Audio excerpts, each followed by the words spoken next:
আমার পিছে শত্রু লাগছে। সুজন আপনার নিশা পানির ভিতরে একদমই নাই। সুজন মদ খায় না, আর এটি কোনো কিছু না, এটি হলো ফেক আইডি দিয়ে মনে করেন ছাড়ছে। মানুষ যদি এই দেশে যদি কেউ ভালো কাজ করতে যায় তার বিরুদ্ধে বহুত কিছুই হয়। এখন আমার পিছে শত্রু লাগছে, এটা শত্রু লাগতেই পারে। এটা ভাই, এটার বিষয়ে আমি কোনো কিছু বলতে চাই না।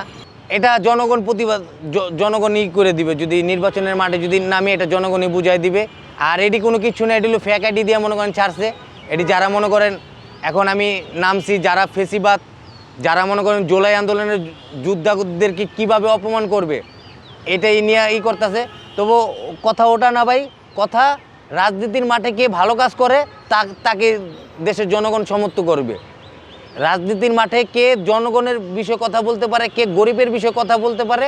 আমি গরিবের কষ্ট বুঝি না। ক্লিয়ার কি, সুজন মদ খায় না, সুজন মদ খায় না, এটা হলো ফ্যাক আইডি দিয়েই করছে। সুজন এইসব নিশা পানি পছন্দ করে না।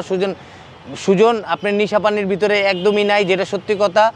আর আপনার এরকম না তো, আপনার ভালো ভালো যারা নেতারা আছে তারা তো এত মনে করেন ভারভুর চলতেছে, এটি না লিয়া সুজনের এটা নিয়ে পড়ে রয়েছে। সুজনের এটা নিয়ে পড়ে রয়েছে। বহুত নেতারা আছে 3 বেলা খাজুর খায় না ভাই, কথা বুঝতে পারছেন?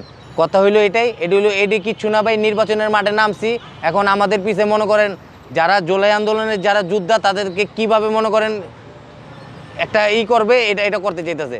এটা কোনো কিছু না ভাই, এটা দেশের মানুষ এটা বলবেই, এটা স্বাভাবিক। দেশে আলোচনা হবেই, দেশে কেউ ভালো, আমাকে কেউ ভালো বলবে, আমাকে কেউ খারাপ বলবে, এটা নিয়েই ভাই রাজনীতির খেলাই এটা ভাই।